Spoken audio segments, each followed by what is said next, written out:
5, 4, 3, 2, 1, 0. All engine running. Liftoff. We have a liftoff.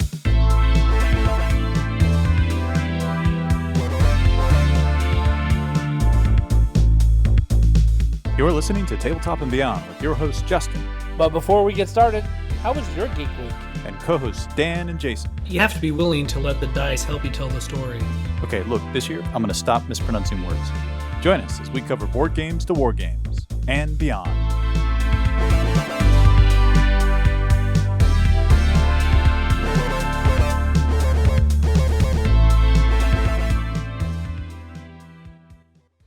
And welcome back to Tabletop and Beyond. I am your host, and I'm here with Dan. Dan, how you doing? Hey, I'm doing pretty good. How about yourself? Pretty good, pretty good. So this is our second Winning WARCRY episode, and after the Getting Started one, I think we're going to dive into some factions and talk a little bit more about the new Tome of Champions.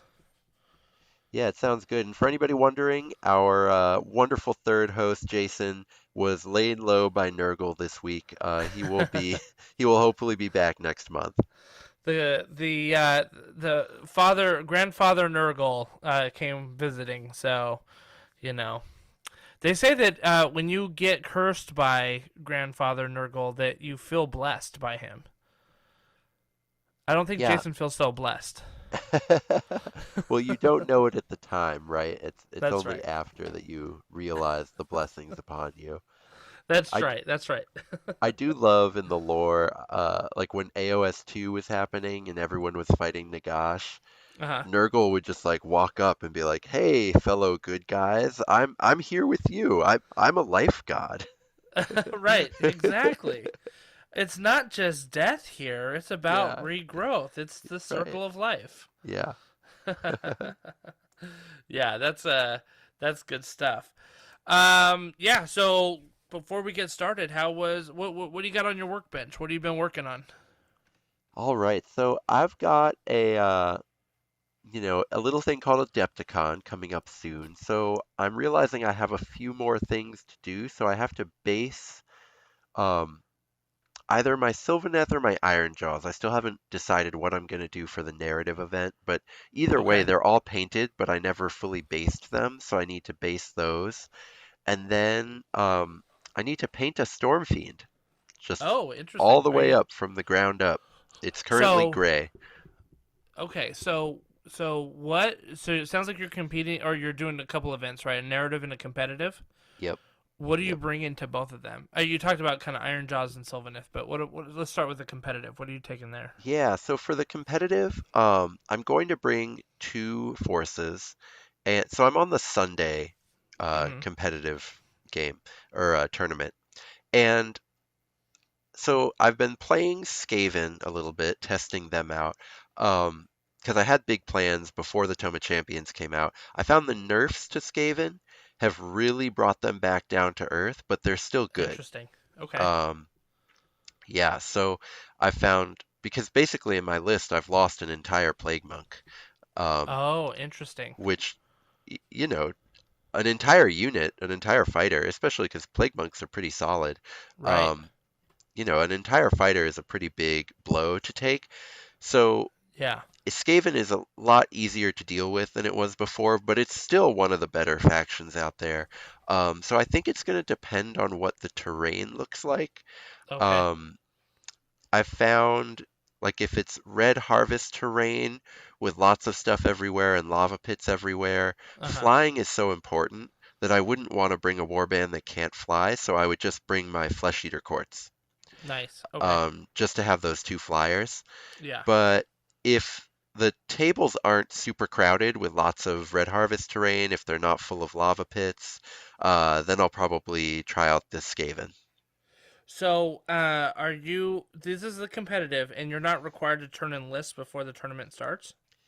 So far, the tournament pack has been pretty.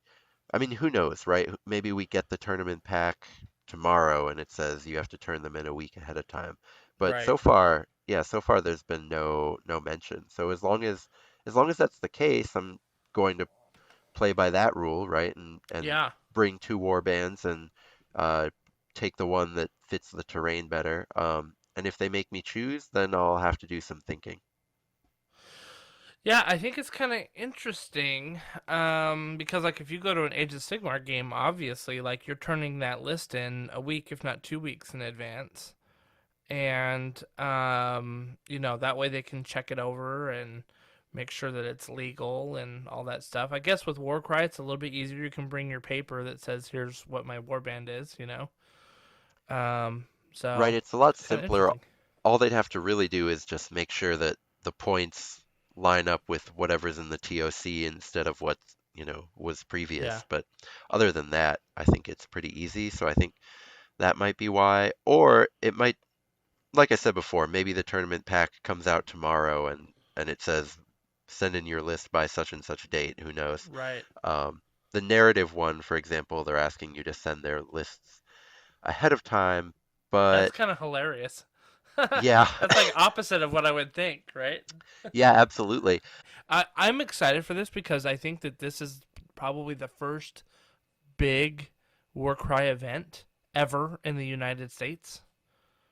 Yeah.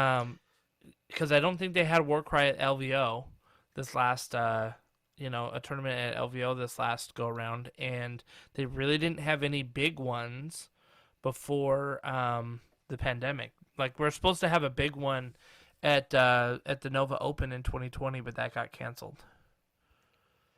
Yeah, so So, we're going to have it at a few different cons this year, right? Because you're yep, going to have it at Nova as yep, well. hmm Um, the Warcry Discord, some folks on there applied to have it separate from GW at Gen Con, Oh, because nice. Okay. GW's Gen Con presence is very, very small. So Yeah, any they kind of really don't like going there, do they? It's right, kind they of funny. only it's really funny. They only show their Barnes and Noble exclusives at Gen Con. It's really funny. I don't know why they've made that choice from a marketing standpoint.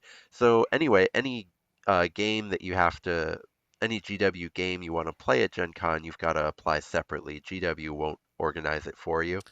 You would think So a you few would think people that have they done would so. like, even if it's like a problem of like, okay, well, we don't want to step on board games' toes. You know what I mean? Like, well, Yeah. come with Curse City then, or like Blackstone Fortress, or you know what I mean? Like one of their other like, you know, board like actual board games that they produce. That's Something, that's the you thought know? for me too, and that's my hope for maybe Warcry having some success there because the skirmish games like Warcry and Kill Team, they fit in a board game space, right? They're so I much agree. closer to a board game than Yeah. a full tabletop game would be. So, hopefully that's a fit. Hopefully Gen Con approves the application and hopefully we get a tournament there. That would be really cool. Yeah, I ended up playing Space Hulk there. Like there's this group that comes down and they set up these massive Space Hulk tables with like some of them were 3D printed, some of them were like laser cut boards, of these like ship layouts, and you would play Space Hulk, and it was a lot of fun. That's cool. Um, I've never played that game. it's interesting. Like it is. How do you explain it? Like it's a survival game, where you gotta try to get out, but it's kind of a like a puzzle game in a sense too, where like you have to move your guys just right and position them well to be able to fend off the Tyranids or like the little aliens that are coming, and get your guys out into a certain corridor, and so Sure.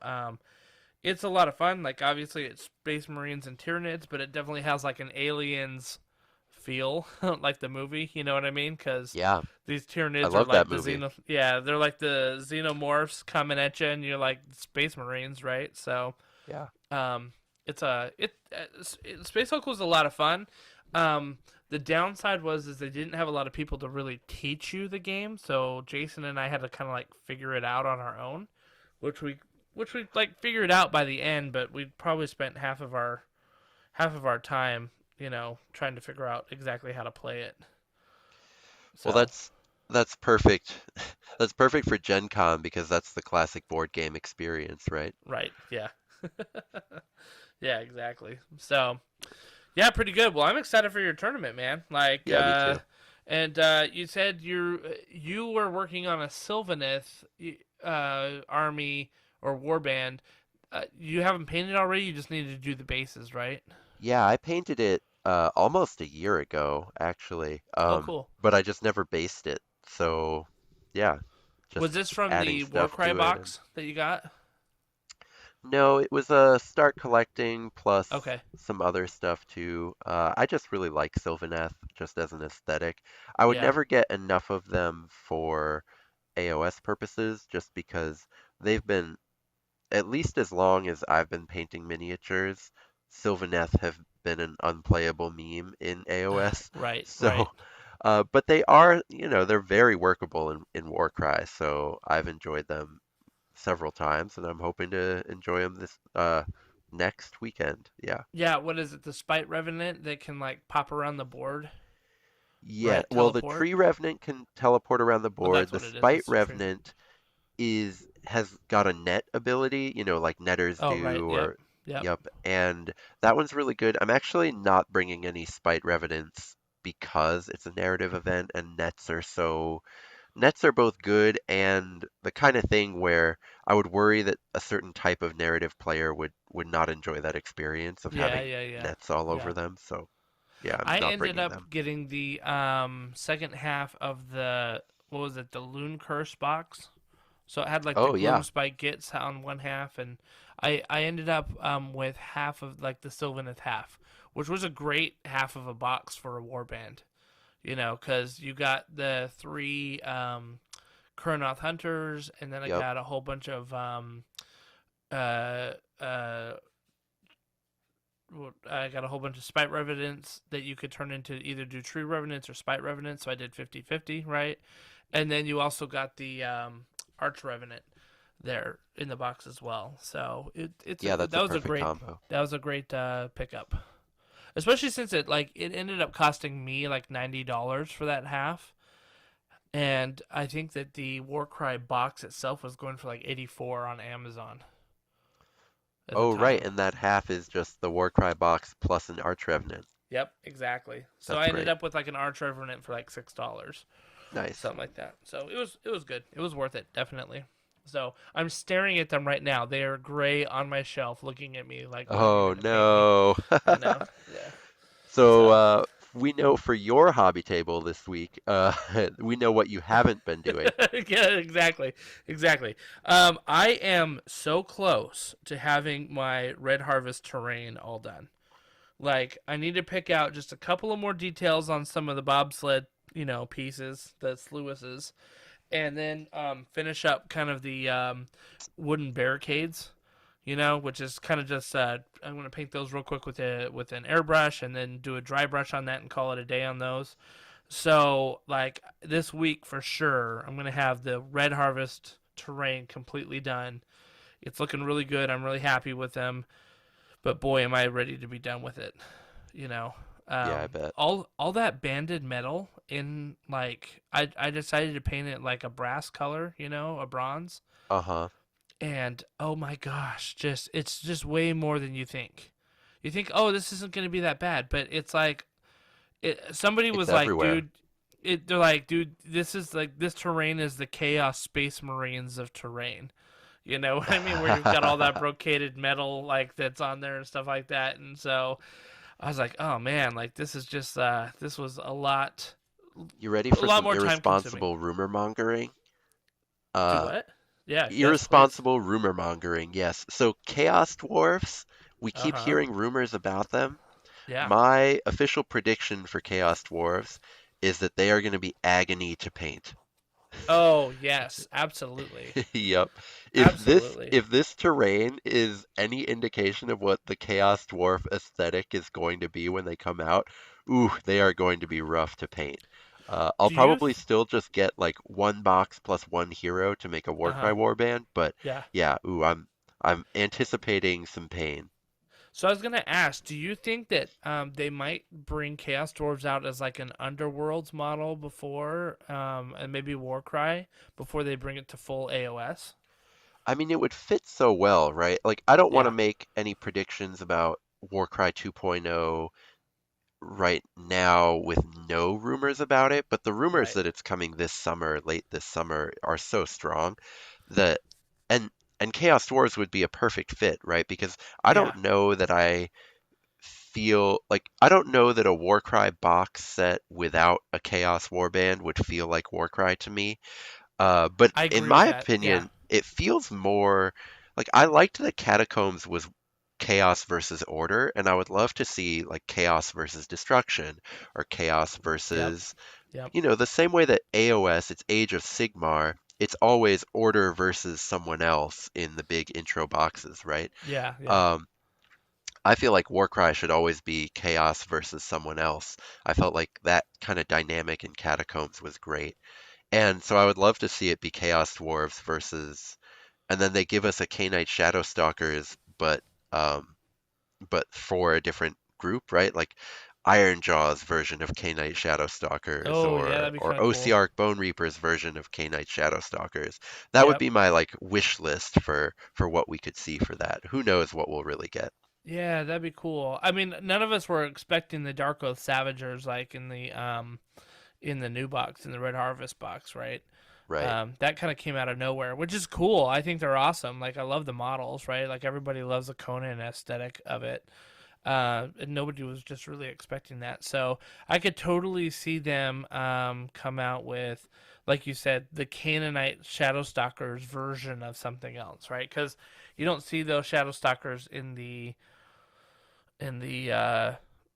regular armies of, you know, the Marathi's army, the Daughters of Cain. Yeah, So you did with in 2.0, you saw him a little bit, but it seems like in 3.0 you don't really see him. yeah, yeah. So, I mean, it's just most of that is because the bow snakes are just so good in Yeah, of Age of course. Sigmar, right? Of That nobody course. else takes them. So we'll see what happens with the new book, though. That'll be kind of interesting. Um, actually, what might be interesting is an Idenith Deepkin kind of flair, right? Which is you've got maybe take some of those like Namarti Reavers or the Thralls or something like that and turn them into kind of a specialized unit. Yeah, That might be absolutely. interesting. And they fit with where Underworlds is. Hmm. If Warcry was going to leave the Chaos area, uh, going to where Underworlds is could be kind of a cool direction. And Yeah. obviously Idoneth would, because I think it's Harrow Deep, right? It's Yep. some sort of crazy dungeon under the ocean. Yep. Idoneth would obviously fit there perfectly. I'm just trying to figure out how the cruel boys found their way down to the bottom of the ocean, but like these are like pirate cruel boys. Yeah, Interesting, it doesn't have to you know. make sense, I guess. So anyway, awesome. Yeah. So that was. I mean, that's basically what I've been doing is getting this terrain done. I'm like I said, I'm very happy where it's at. So I can't wait to put it on the Red Harvest board and get at it. But I have the Dominion half of the Stormcast Eternals that are staring at me. I've got the Sylvaneth staring at me right now. I've got Cypher Lord staring at me. I've got the Vanguard Stormcast Eternal staring at me as well. Like they're all just on my shelf staring at me, and I'm like, you get to a point where like you're painting something and it's like that meme with the dude walking with his girl and he's turning looking at the other girl Yep, walking the other way, absolutely. and and I'm just like picking out little like rivets with the silver on this terrain, and I'm just thinking like, I wonder what color scheme you'd like to be. Yeah, absolutely. So, but that's kind of where I'm at. I can't wait to kind of dive in. Although I was looking at the I've got the it's not the Formoid Crusher. It's what's the other one? The Minotaur looking guy. The Myrmidon, the Yeah. Ogroid Myrmidon. Yeah, Yeah. Ogoroid Myrmidon. I've got him ready to be painted, and he's kind of screaming at me to be painted because I've always wanted to get him on the table. So Yeah. he'd be a lot of fun. I think he'd be a lot of fun to throw in with the Ogroid Thaumaturge. yeah, Maybe. exactly. Yeah, Like, yeah, get yeah. him in there with like a Zine Charmer. You got like a double duty like Minotaur thing I going want to on. see an Ogroid unit. So, like, maybe they'd be a Oh, little dude, that bit would be smaller amazing. than the Thaumaturge and the Myrmidon, because those are the Yeah. heroes. Yep. And then you get to have a Warcry warband that's just your Myrmidon, your Thaumaturge, and then, three regular Ogroids, and that's your unit. Would they fall under Zeech? I Where would they mean, they'd fall under? they'd have Beast of to under Chaos? current rules, right? Yeah. Because the Thaumaturge is a hero, but then the Myrmidon doesn't have a faction, so would have Right. to be an ally. So I think the only way to make it work would be if they were Tzeentch, but they don't feel very Tzeentchy, right? They Unless seem more they're, Beast of Chaosy. yeah, they do. Which Beast, we can talk about Beast of Chaos. That's probably another area that we'll have to talk about because they're not terrible in Age of Sigmar, but nobody plays Beast of Chaos normally, so you don't see them a lot. Well, it You takes so know, much painting. it does. It does. And some of the really good units, like you have to shill out quite a bit of money to get them. It's not a cheap acquisition for the Beast of Yeah, it's Chaos. funny. Per piece of plastic, it's actually a great deal. As far as like teaching someone or making a Warcry warband, right? Yeah, You can make a Warcry warband really cheap with them in terms of dollar per model, but right. uh, dollar per point in AOS, whew, that's Yeah, rough. yeah, definitely, definitely.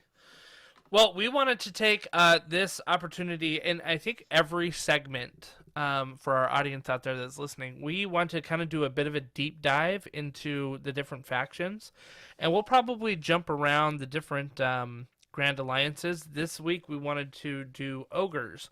Ogors are pretty competitive, the Ogor Mawtribes, and they're pretty competitive in Warcry. I think that they are definitely more competitive in Warcry than maybe Age of Sigmar, but I think Age of Sigmar they have their place there too.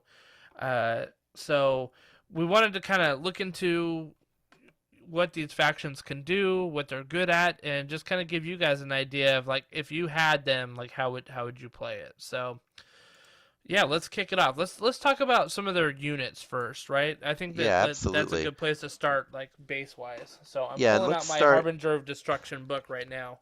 let's start with their leaders. Also, you've played against ogres a whole bunch Oh, of so times, many so I'm times, gonna so have many some times. questions for you Yeah, after we get through these.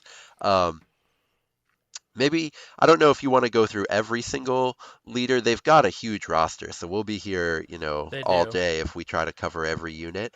But let's starting with the leaders. They've just got kind of a slew of really huge, scary, just absolute monsters that are Right. kind of functionally unkillable in most games. I mean, unless you have something else in your warband that is just as big, or if you've got to, let's say it's a hunter mission or blood marked, and you've really got to throw Yeah. every single thing in your entire warband into them.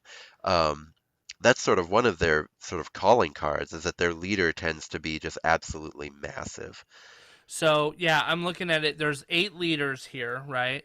The Yep. average wounds is 40.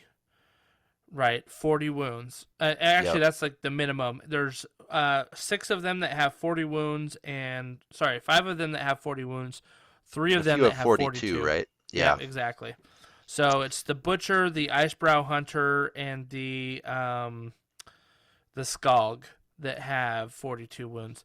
And in terms of defense, the Tyrant and the Gut Lord have a strength of, a toughness of 5. Right, Yep. so that already puts them on kind of like, harder to hit because the average is what, like 3.5. Like a lot of have 3, a lot have 4 in this game. Yeah, absolutely. I So think 5 is a little tough. You're usually getting 5s and 6s to have to hit them. Yeah, and they do pay for all of that durability, Yes, they right? I do. mean, that Tyrant is 335, I think. Yep. The Gut Lord took a 15-point hike. It's up to 330 now, I think. Yep. I can check on that in the TOC in a second, but yeah, and then the Crusher is another one. These melee, the giant melee ones, um, all kind of took small points hits, probably because I think for casual play you can build competitive warbands that are sort of built to survive in hunter missions like Bloodmarked that can take these down. But Right. um, I don't know how, like if you just kind of roll out of bed and put a Warcry warband together and you don't put a lot of thought into it, I don't know how you take one of these down with a casual, With a just casual like list, I with a totally agree. casual, yeah, I don't know how you do it. And like most war bands, we're talking about a Crusher and a Gut Lord, and some people are like, "Dude, I've never even heard of those models." Well, the Oh, good point. Crusher, Yep. the Crusher is the leader of the kind of the quote unquote sergeant of the Gluttons, and the Gut Lord is the leader, quote unquote sergeant of the Iron Guts, and the Fire Belly is the leader of the I Lead think he's, Belchers. Oh no, or no, the Thunder Fist is the leader of the yeah, Lead Belchers, that's right. and the Fire Belly is the leader of the Fire Bellies, I think. I think Yes, he's all exactly. alone. Yep, Yeah. yep, yep. That's right. Yeah. I'm So glad you reminded me of that. You're gonna have to do this a lot on the podcast because that's okay. I'm Warcry first, Yeah. AOS, probably a distant third after Warcry 1, Magic 2, so AOS 3. So I will often forget if certain names are not in AOS. So Yeah, yeah, and I'm so glad. that's kind of the funny thing is like you look at these and you're like, how, like I don't remember seeing any of these guys before, right? I think the unique ones that like are like definitely fit and translate from Age of Sigmar are obviously the Tyrant and the Butcher and the Icebrow Hunter, right? Yep, Those are the ones that are unique. So the other ones are just kind of leaders of the regular infantry units. So yep, they got usually that means that they're a little bit stronger, and they got a little bit more wounds. yeah. And in some So, cases, like the Crusher, the Glutton hmm leader, and the Gut Lord, they do significantly more damage. Like a Gut Lord, I think does almost double the damage, not quite double, but it does a lot more oh damage wow, than yes. an Iron Gut. Yeah. So he's Um, 5 and 10, right? Five normal damage, 10 critical, and an Iron Gut is 4 and 8. So it's right. +2. But he's It's got, sorry, I meant like per activation. oh Because yeah, I think he's also yeah. got an extra attack. He does have an Um, extra attack. yeah. So he's got both one more attack and a little bit more damage per hit Yep. So the total than that Iron damage Gut will does. be about average of double. Yeah, that makes Yeah. sense. Yeah. So beefy, and like so, an Iron Gut's 235 points, right? Which means the Gut Lord's 315. So that's an 80 points difference Yeah, right and the there. Gut Lord went up to 330. Okay. Oh, Still that's pretty right. You said decent that. though. I think, if you have Iron Guts, I think, you're obviously sad about the Gut Lord change, but I don't think it ruins it at all. Right. Um, gut, let's see. Iron Guts though, yeah, they went up to 240, Uh huh. which I do think kind of hurts them. I think just well, I don't know. Let's round out the leaders Yeah. beforehand. Were there any other leaders you wanted to mention? I have So one. so I wanted to talk about the Tyrant, Sure. because he's kind of like in Age of Sigmar, he's an obvious choice. Like the Tyrant is a beefy beat stick, Yeah. and I think he's kind of the same way here in Warcry, right? Like Yep. the nice thing about the Tyrant is that he has a ranged attack that's not terrible and a melee attack that's really good, Yeah. right? Like his range attack, he gets 8 inches on it, which is Yep. pretty good, and you get 3 attacks at strength 4, and it does 1 and 4 damage, right? 4 for the crits. Yep. His melee, he gets 4 attacks, strength 6, 4 and 8. I mean, that's like 4 and 8. Holy cow! Like you are just beating somebody up with that. And so he's a little bit more versatile. Like so, for example, if you compare him to the Crusher, if the Crusher's 300 and the Gut Lord, if the Gut Lord's 330 points, right? Like the Tyrant's only 5 more points than him. He does a little bit less melee damage, but he has an extra attack, and he has a ranged option as well. So Yeah. I think if I were to start a leader in my thing, I would look to the Tyrant first. Yeah. And competitively, like one of the ways that you beat these giant these giant melee pieces is you essentially try to ignore them, right? Because they're only move Yep. 4. But the Yep. Tyrant can actually punish you for dancing around him, right? Because if he can't catch you, he can at least get his shooting attack off, kind Yeah. of finish some fighters off that way. I think that that can be really valuable. For only 5 more points, absolutely I would take it. And then, like you said, less damage, but one more attack than the Gut Lord. I Yep. think if I'm right, it averages out to be um, just barely a little bit more damage actually for the Tyrant. It's like very, very Yeah. close, Yeah. Yeah. but I think it's like on average like half a point or something more damage for the Tyrant. Um, Yeah. so With the strength, just of 6, I mean, you're hitting usually on 3s, 4s, and 5s, right? right, So right. that attack So is going through. absolutely. Yeah. So And I failed to mention that he has a 2-inch range on his weapon, which is huge. It is huge because you don't have to go get in total combat with somebody, and right, you can still kill them, and then not worry about having to disengage as your next move. right. So Yeah, it's pretty good. just an incredible piece. The other piece, so I've actually got two I've realized that I want to talk about. The other piece that's really exciting for competitive play is the Thunder Fist. Yes, And the reason is it's it's so just good. it's so efficient at killing small things. So Right. I think on the average shot, it does like 7.5 damage on average, which obviously you never do exactly 7.5 damage. Yeah. But I think you are 49% to kill an 8 wound thing. I think you've got a puncher's chance at killing a 10 wound thing just in one shot. And this is from range. This is from 10 inches away. Yeah, which And you can usually shoot twice, right? Because you don't have to move. exactly. You So can shoot yeah. twice, and then what's crazy is it's got, I think all of the ogre leaders get this ability where if they kill something, they get to do another attack action or another move or attack. I think a few factions actually have their own version of this, but So I I think think, that's the leader, right? It says yes, all the leaders do. all the leaders can do this, right? So a So fighter the can use this Thunder Fist, ability yeah, the only Lead if Belcher and leader.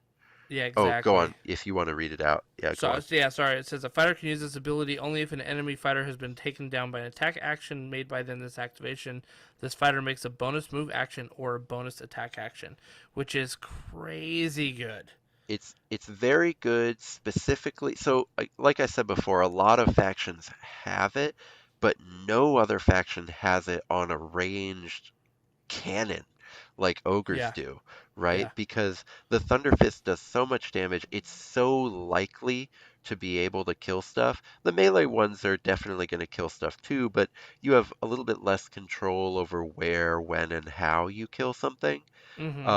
Whereas a Thunder Fist, you get to choose your targets, you get to pick off things in certain orders so that you can basically guarantee that you always get this ability every single round. Yeah, And that's just terrifying for your opponent. definitely. So that was your first one. What was your second one? Oh yeah, they got a cool Underworlds leader, Hrothgorn Mantrapper.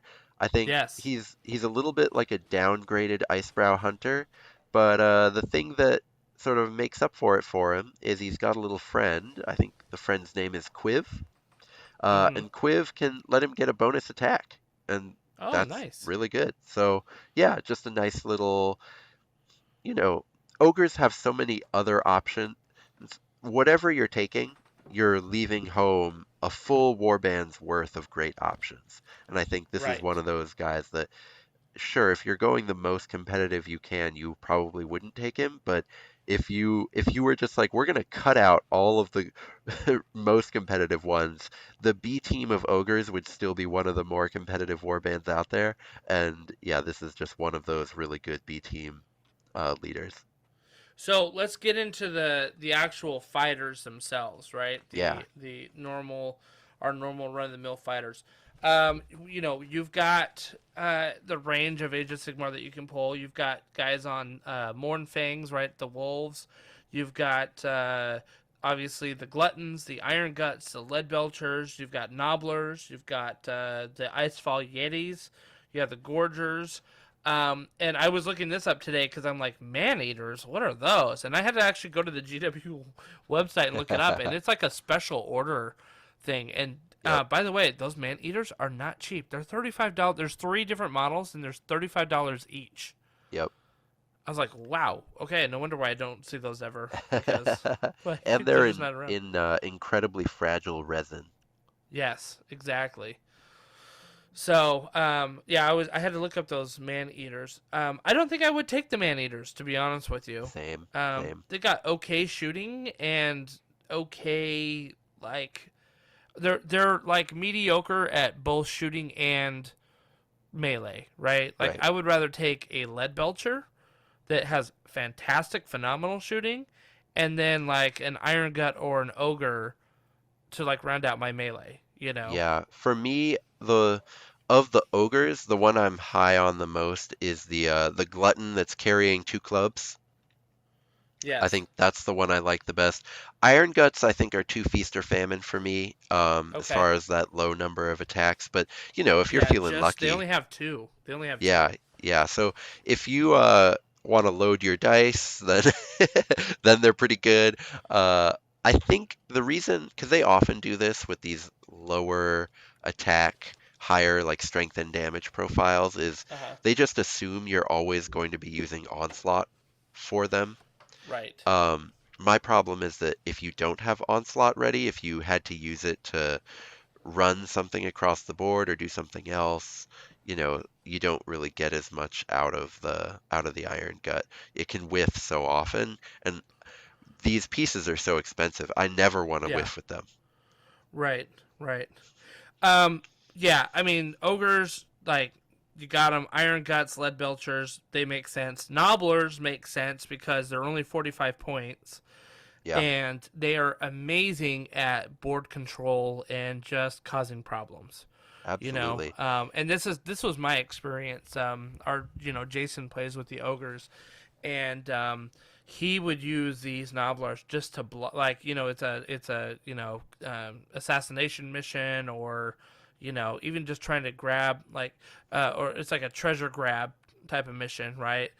Yep, uh Go for it, and he just put a nobbler right in my way, and it's like ugh, because then I got to spend a turn to kill it, right. and then you know what I mean, and they just become super annoying, And and if great there's a at bunch blocking. of them on an objective and you just like run up to the objective, like I'm gonna clear out these Noblars, and then all of a sudden, yeah, one Noblar is not gonna hurt your fighter, but all of a sudden you're fighting 4 Noblars. Yeah, They yeah, actually their damage kind of adds up.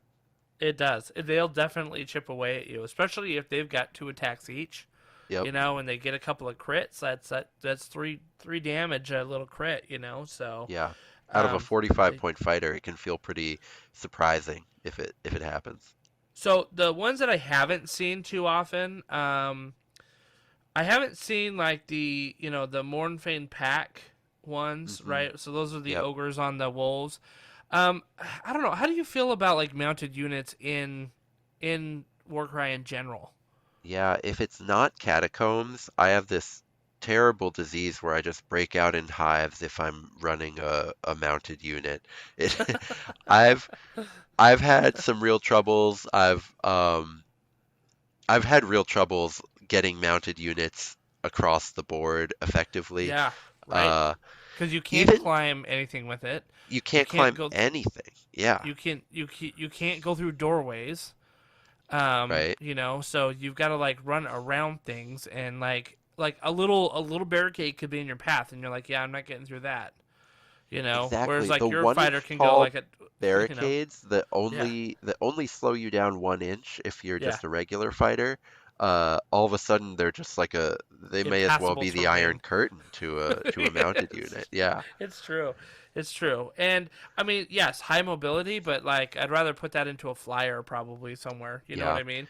The only But mounted yeah. units that I'm really okay with, and we'll get to this in other factions, there Hmm. are a few out there, but it's got to be something like a Varen Guard or, Yeah. something where if it does connect, or like the Killaboss on Gnash Tooth, Yep. something where if it does get in position, all of a sudden the whole game revolves around it. Yep. And I think Mornfang Pack aren't quite capable of of getting to a spot and making the entire game revolve around them. The nice thing they do have, I mean, they've essentially got the same stats as, their on foot counterparts in terms of the number of attacks and damage that they can do. The difference is that they can move 8 instead of 4, right? Yeah. And so like if you compare a glutton to the Mournfang pack with Culling Club and Iron Fist, like that's the one on the Mournfang is 40 points more. If you compare the Gargant Hacker on the Mournfang pack with the Iron Gut, he's like 10 points more. So you're paying a little bit more for the mount because you're getting the speed. But my experience has been the terrain really just can hose you. Like it can really hose you. So maybe not so much on the traditional WARCRY board. I don't know. Like, because sometimes you can catch those edges and really run. You know? Yeah, you can like do laps, and sometimes that'll make it so that, they're trying to run away from you, and all of a sudden you've just done a lap of the board, and what they thought was safe wasn't. Sometimes that can happen. That's true. Yeah. So I don't know. It's something to think about. I'm not high on them. I think you can get more bang for your buck with the lead belchers. Yeah, and the other reason I'm not high on them is that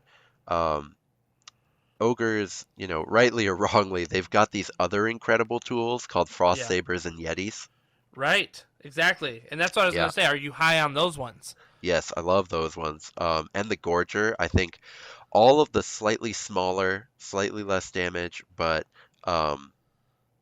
little bit faster. I mean, the Gorger is only 1 inch faster, but you know what I mean. Like the sort of mid-cost ones, I think are great options if you want to play them. I mean, you throw on 2 Frost Sabers, and it's maybe 100 points more than the Lead Belcher, for example. And that's 100 points, but you got 2 units that can now run 8 inches. And they can you hunt do a things double down. move. That's They're 16 great. inches. 16 inches. That's the whole board. Yeah. So. And it opens they got up... the beast. They can climb, I believe, right? Because they just have the beast rune. They don't have the mount rune, so they can still climb up stuff and do that. Usually, almost always, it's paws don't get the mount keyword and hooves do. Yeah, right. That's a good point. Yeah. Those poor beasts of chaos. They all have hooves. Yeah, right. They should give all of them the mount keyword. So you mentioned our Bladeborn faction, and I want to touch on them, right? So the leader of that is the Hrothgorn Mantrapper, and you said he's kind of like a light Icebrow Hunter. The nice thing that he brings to the table are his minions. I think that they're amazing, actually. Yeah, so I think so too. Thrafnir is basically a Frost Saber. He's got a little bit better stats. Well, actually, they're about the same, almost exactly the same I think it's stats. only just 2 more hit points or wounds. 2 more hit points. Sorry.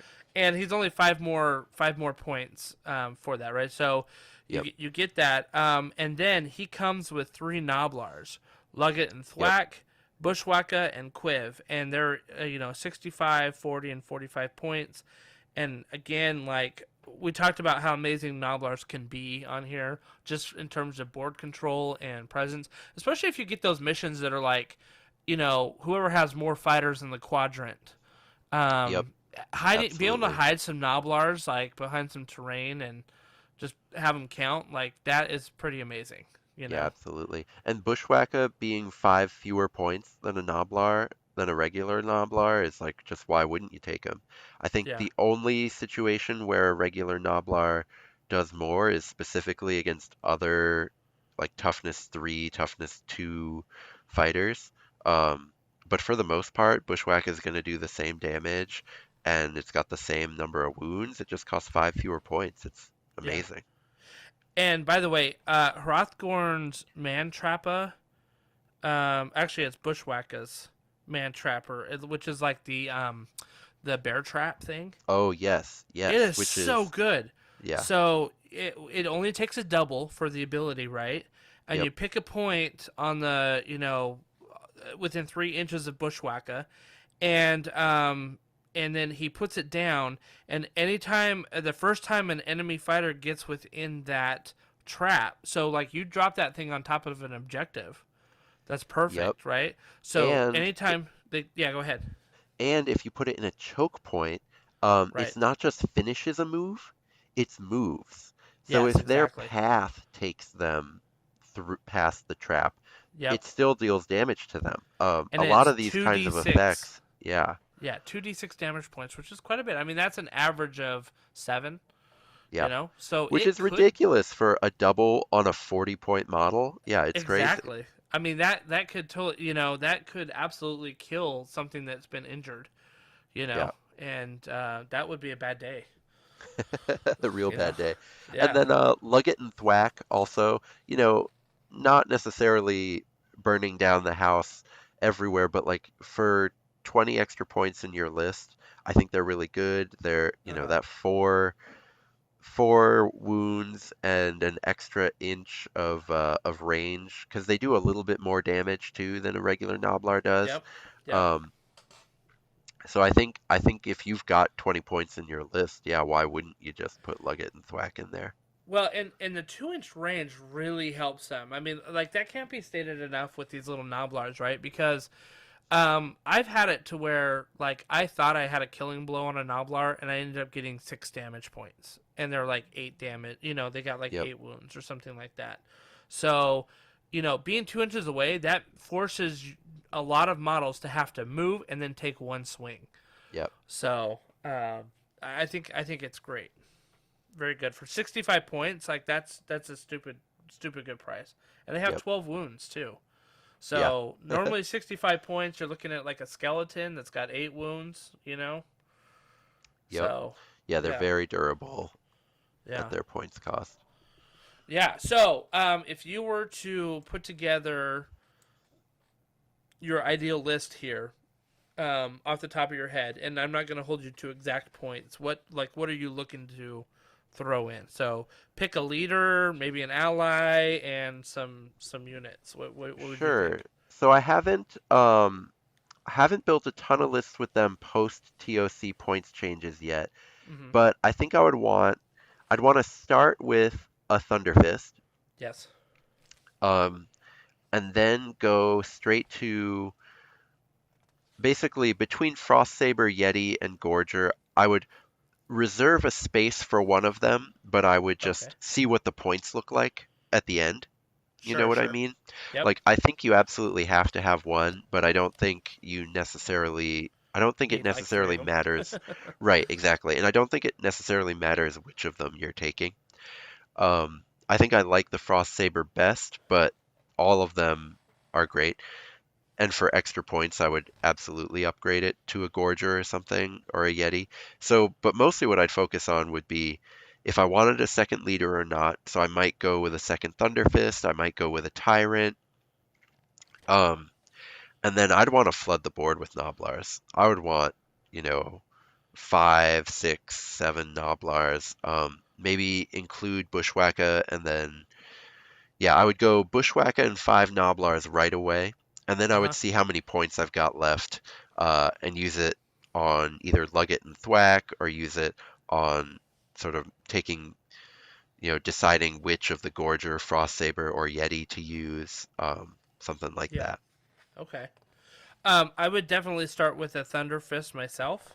Uh-huh. And I would bring another Lead Belcher. I mean, this is like competitive list that we're building, Sure, right? sure. So I'm gonna try to make this as filthy as I can, right? So I would take a Thunder Fist, another Lead Belcher. I would think about, so that puts me at roughly 500, You're at almost 490. 500 points. Yeah, Yeah. yeah. Yeah, because Um, Lead Belchers took a 10-point hike yep, in the yep, TOC. yep. So then I would probably go with two Frost Sabers and then some Noblars. Okay. So let my Frost Sabers just kind of go capture stuff. Maybe use some Noblars for board control, right? So that Yep. would put me at like two nice ranged attacks. I'd go two Frost Sabers for some capture stuff and movement, right? And that Yep. the two Frost Sabers, that would put me at 830 roughly. Yep. 830 points, and so that would give me 3 more Noblars to put in my list. Yeah. So that's what that I think that's Nice. kind of what I would do. I can say I played against Iron Guts, and I can say I played against the Ogres, and those things are so beefy that once they get to an objective, it's almost as impossible to kill them as it is the Tyrant. Like they just Yep. don't die. So my experience has been that you have had to try to screen them out with your own units, Mhm. and try to use your movement against them, right? So Yeah, maybe it's that funny. leads us to our next segment, right? I guess is like what they're Oh, good sure. at and what they're Yeah. not good at. Yeah, I would say So their strengths, their biggest strength is like the most simple part. They're so destruction, right?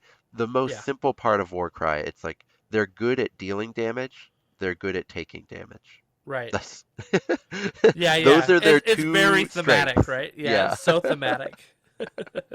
They can take a hit and they can give out a hit. And those Yeah. are their two, and it's all over the place, right? Like Noblars, point for point, they can take a hit and give out a hit. You know what Yep. I mean? Like Yep. it's all up and down the faction is they take hits and they deal hits. Yeah. Yeah. Definitely. Definitely. I mean that's the simplest way to explain it. Their abilities I think help them a lot too. Like we Yep. talked about, their ability to make a bonus attack action or move action. Some of the other things have like you know allocate extra damage, through the bull charge. Like if they end up finishing their move, they get to do damage on the charge, Yep. kind of thing. You get to roll a dice with the Iron Fist, and if you get like a 6, you do like the ability damage. So they just constantly doing damage, right? And that's Absolutely. obviously what they're really good at. So What they're destruction. Yeah, exactly. What they're not good at is, I think, kind of a key thing in Warcry. They don't fly, so a lot of these, like the Red Harvest terrain, is kind of a big deal for them. Yes. It's Agreed. tough because their movement is 4 generally across the board. Yeah. So climbing up on top of a platform is going to take them a couple of turns. Yeah, it can be a little rough for them. Luckily, I mean, lead belchers aren't the worst at shooting flyers out of the sky, right? Like you're That's not true. gonna none of these ogres are gonna catch flyers in melee. At least lead belchers give you some counterplay as far as just shooting them goes. Yep. Um, but yeah, there are a lot of missions where just having a flyer is a huge advantage. And they don't really get one. Yeah, and so like the other thing is that their movement, they're pretty slow. You know what I mean? They're not the slowest out there by any means. Right. But some of your base troops are pretty slow. That's why I would kind of want to take Frost Saber. I still think that movement is such a key aspect of Warcry. It's Yeah. To me, movement in Age of Sigmar is the most important stat. Like more Yep. than saves and things like that. I think movement is the key. And I think that translates a little bit into Warcry as well. So, having good movement, allowing you to kind of get to where you need to go, where you need to be, when you need to be there, is a big deal. So, they can kind of mitigate it by throwing in some Frost Savers or the Yeti, to get where they need to go, what they need to do. Yeah. And yeah, so that's our mitigation for the speed, right? Just throw a couple Frost Savers in there, and I think you're good. Yeah, absolutely. I think, yeah, it was very telling that both of us included Frost Sabers in our sort of competitive build for them. Yeah. Yeah, absolutely. So, what if you're playing ogres? What kind of strategies would you employ? So I was actually going to ask you a few questions around this because Okay. you're the Yeah, one yeah, who's yeah. played Do it. against them a whole bunch. For Yep. me, it would basically be just trying to clear out all their chaff with these lead belchers as quickly as I could. Especially because one other weakness quick of ogres that I didn't talk about before is they just don't have a lot of disruptive abilities. Like a Uh lot huh. of really good factions can mess you up without dealing damage to you, right? They can root you in place, they can kind of Right. reduce your damage, stuff like that. Ogres Yep. aren't doing that. So No. they're gonna play Right. their game at you, but you get to play your game at them. Um, so honestly, if I were playing ogres, and I'm curious to hear your take from your games against them, I would just like rush forward with Yes. everything that isn't a lead belcher. I would just go all in, Yep. just playing as simple as sort of smooth-brained as possible. I would just go straight at them.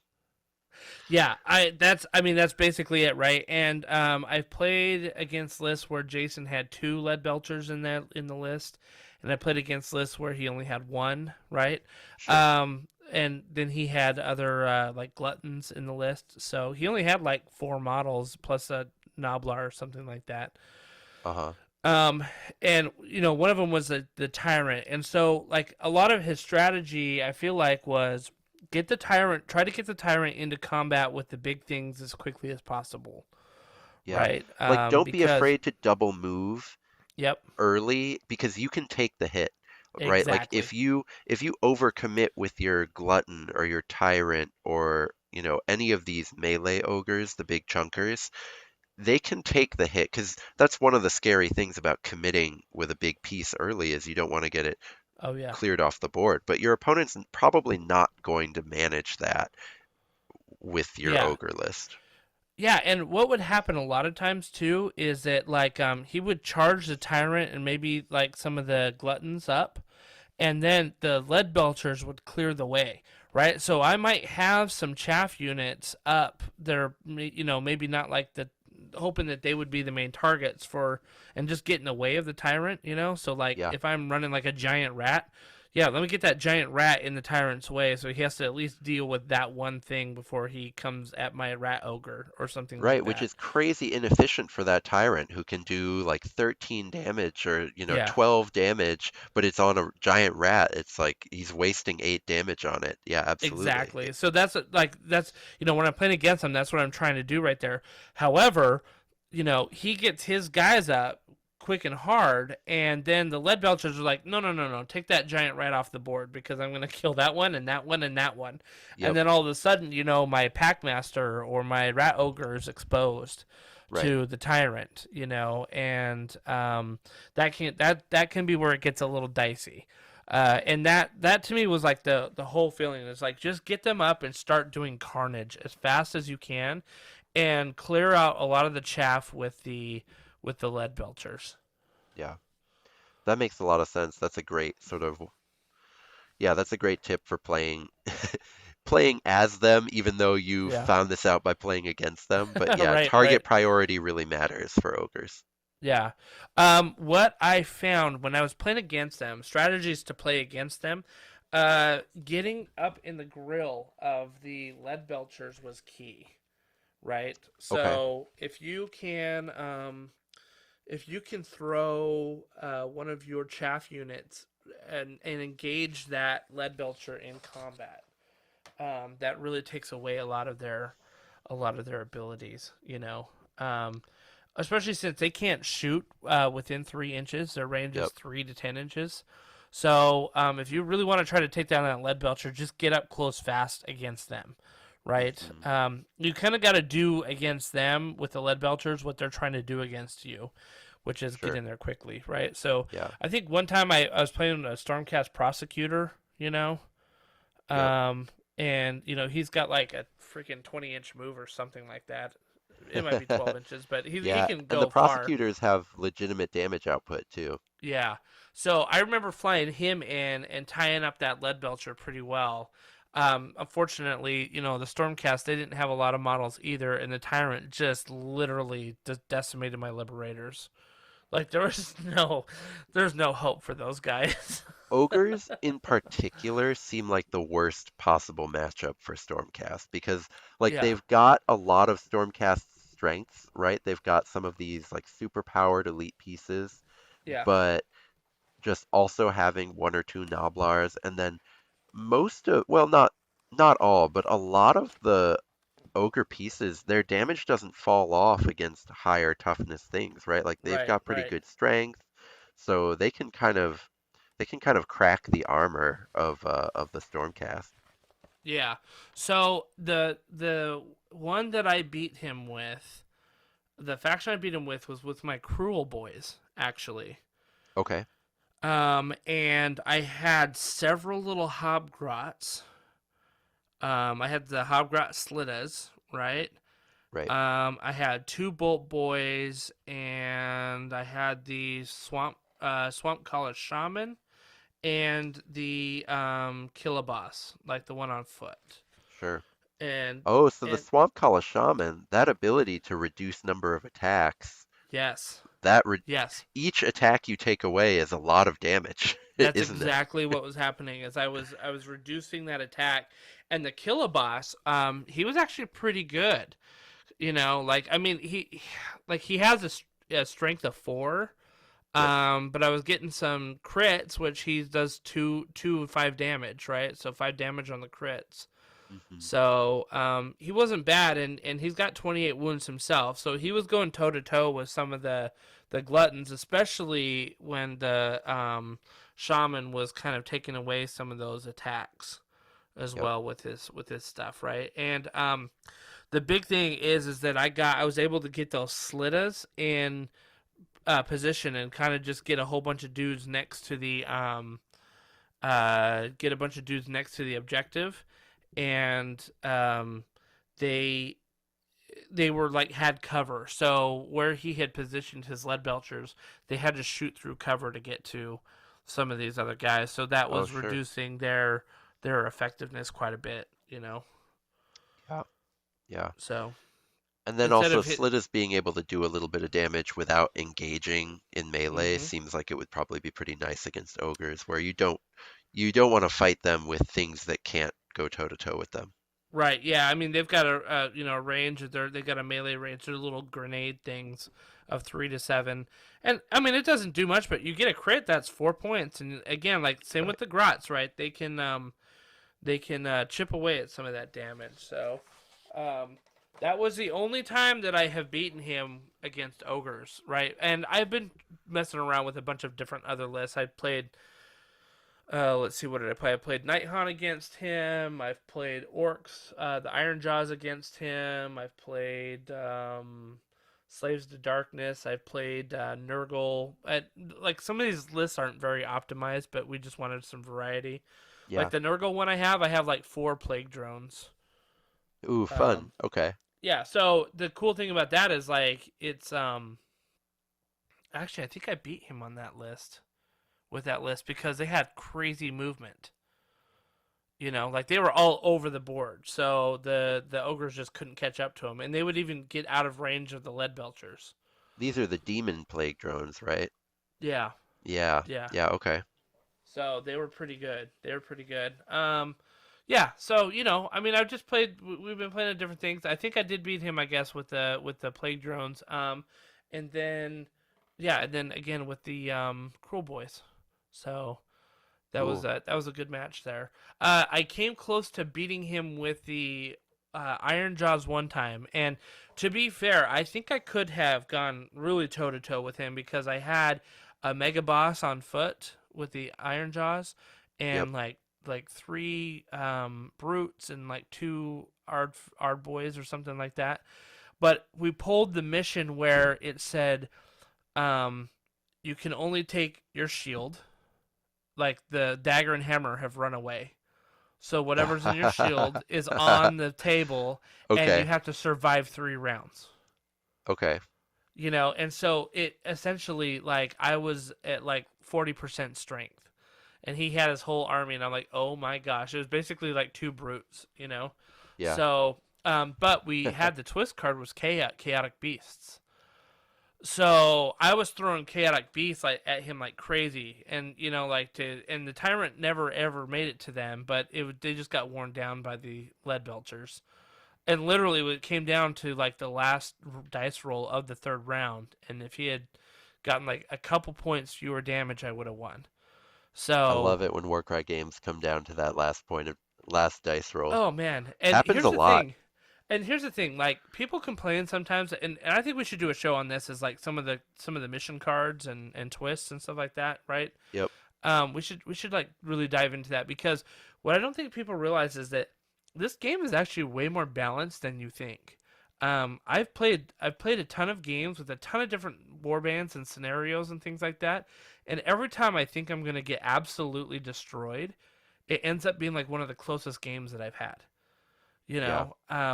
I don't know what it is about this game, but it's like I think I'm gonna get literally destroyed, and I'm like, this is not even gonna be close. And then sure enough, like it's coming down to the last round, the last few dice rolls, and Yep. we walk away like I may lose, but I'm like I didn't think it was gonna get that close, and that was a great game.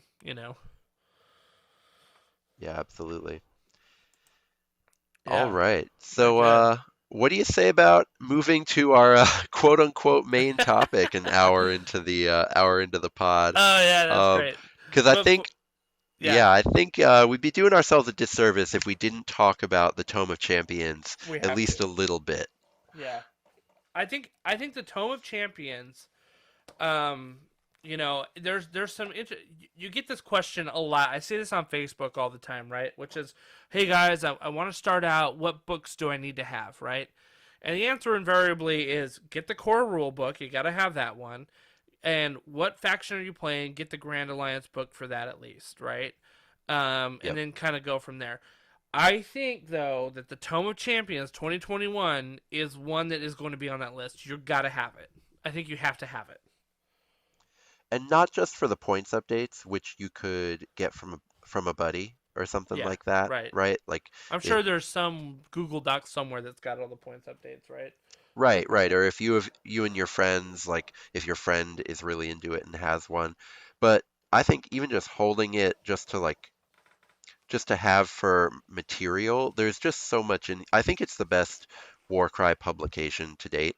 Um, I think so too. there have I been thought that the things, Grand Alliance books were really amazing, but this yes. one is really, really good. Yeah, there's been stuff I haven't been enamored by, like I think the Monsters and Mercenaries Yeah, book was whatever, but this that was one, a little half baked. yeah. This one's great. I think um maybe we just like quick go over like gloss over the points adjustments and then talk about some of the stuff that makes it kind of hold up as a book other than just an update to the competitive side on the points, right? Yeah, absolutely. I Um, think that's great. And by the way, for our listeners out there, Dan, you did an amazing review on your YouTube channel about points updates. yeah, Like specifically you on went real deep in it. I did. So um I'll kind of direct people to there for I think that's a great a more idea. in-depth, but just the high level, um, a lot of shooting got nerfed, which I think it was an interesting one because I think it was hurting a lot of casual players, even if I think most people weren't that upset about it on the competitive side. Uh huh. Um, which I think is a good reminder that sometimes competitive balance and casual balance are two different things.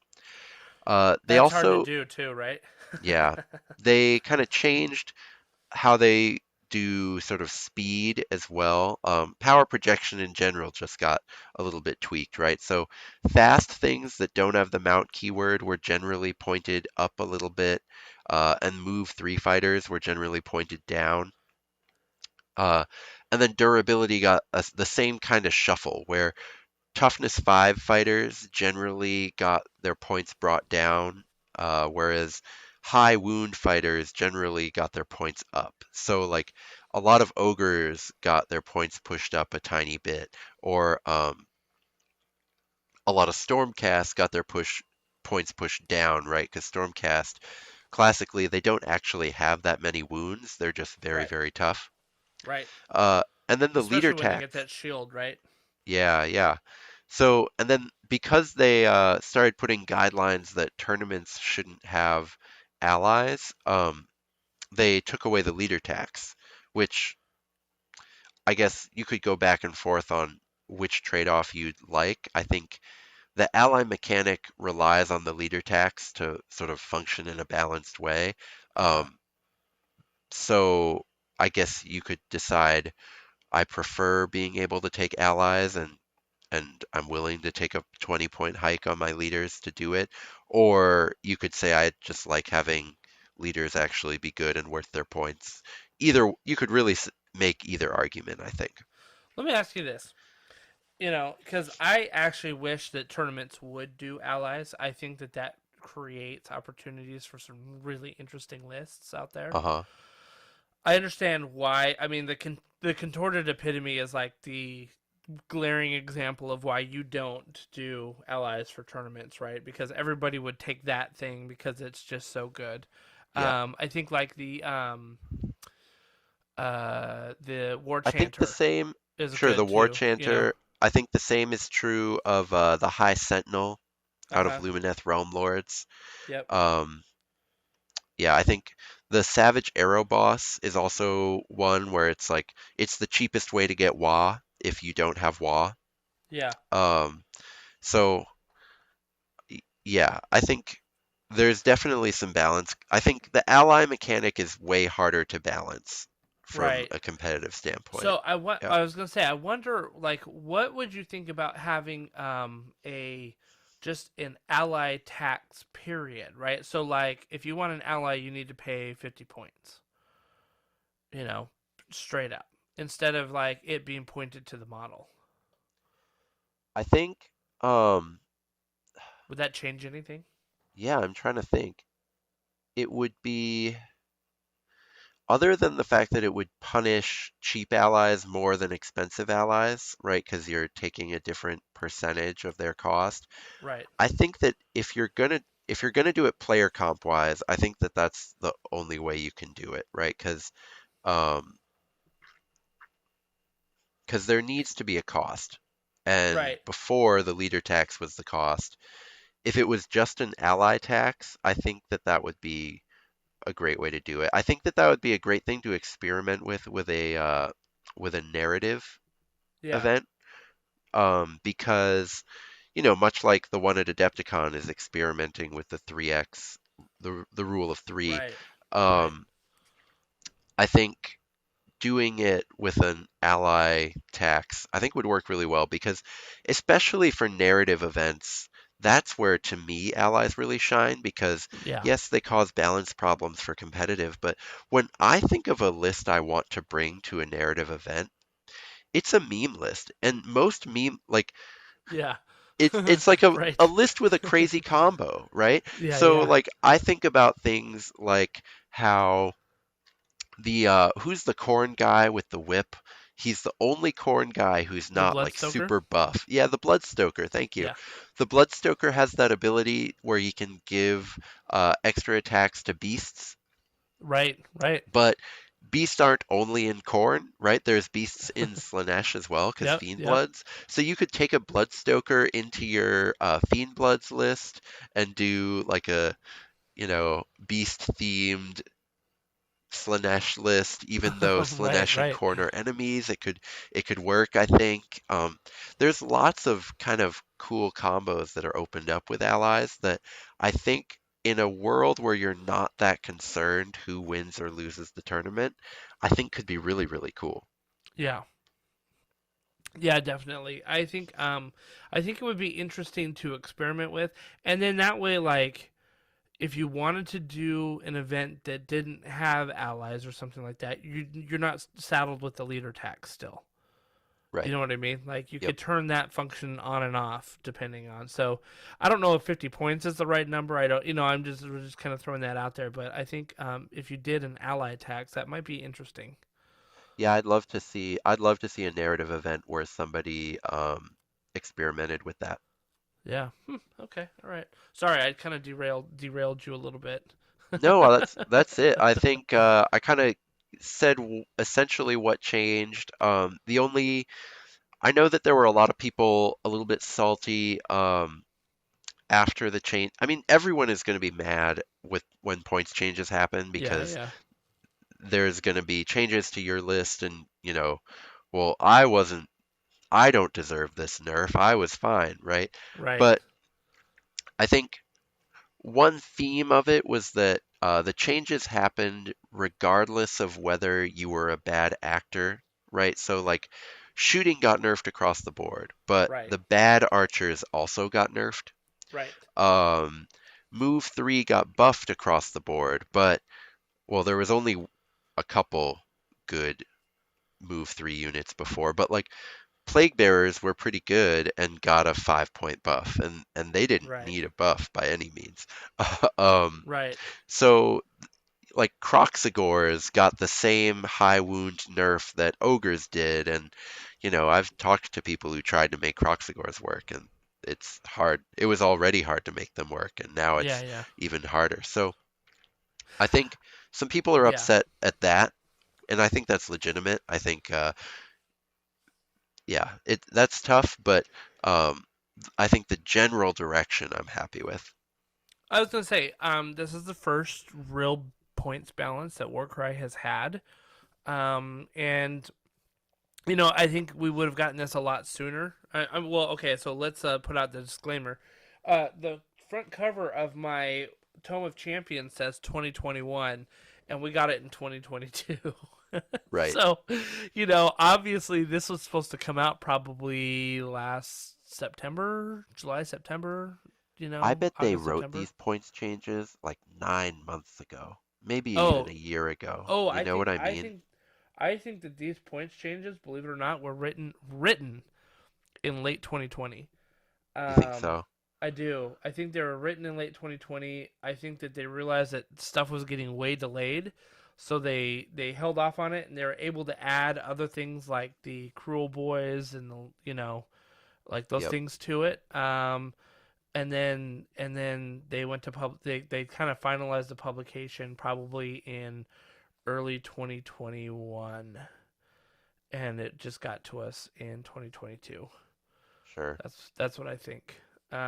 Because that's the thing is like these when they come out with the like general's handbooks, Hmm. for Age of Sigmar, that usually comes out in July. Like that had been written in October the year before. Sure. It's like So they're just taking the first 2 months of lessons from the previous GHB, and then yep, they're using yep. that to inform the next one. Yep. Yeah. So, we're getting some like these points updates in my opinion were really only based off of some anecdotal evidence and maybe some playtesting. Like we didn't have Yep. any real events to judge it by because by the time it rolled out the pandemic started. And so, you know, for their first time, I think they did a pretty good job. What I'm looking at with the points costs and adjustments that they made, there's nothing in here that I'm like, oh wow, that was really dumb, or like I cannot believe they buffed that or nerfed that. I mean, yeah, you may have a little onesie twosie things where you're like, that didn't work as well, but nothing so egregious that I'm like, this was really dumb, you know? Yeah. Um, but there's other stuff in this book, like we just said a Yeah, little while ago, other than points changes. yeah. Um, Points changes are like what the first like 4 pages of the book, yeah, yeah. you know? And then it goes into so does the siege battle stuff want to tempt you into trying out a giant siege battle at I all? do. I so You do. do. Okay. I do. Do you? Well, it's really big, right? It's Like humongous. it's It's humongous. almost like a half size Age of Sigmar game. Yes, Like when it comes down absolutely. to it. It So is like because if a yeah. medium siege is 3,000 points versus 2,000 points. That's a medium siege. I know a large one is 4,000 points versus 2,650. I Yeah. mean, imagine the amount of ogres you get in that 4,000 point list. Like you've got like 5 lead belchers raining, all sorts of fire and fury down on your opponents. But man, Yep.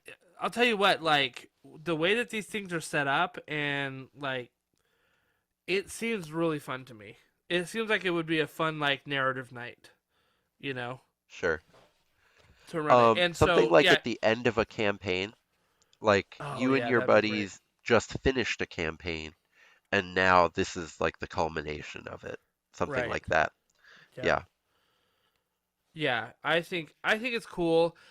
They've got the story of the siege of Karengrad right here, or Karngrad, right, which Right. is the that Karngrad had a place in some of the other books, if I'm not mistaken, right? In the original book, wasn't Karngrad in Uh, there? I think so.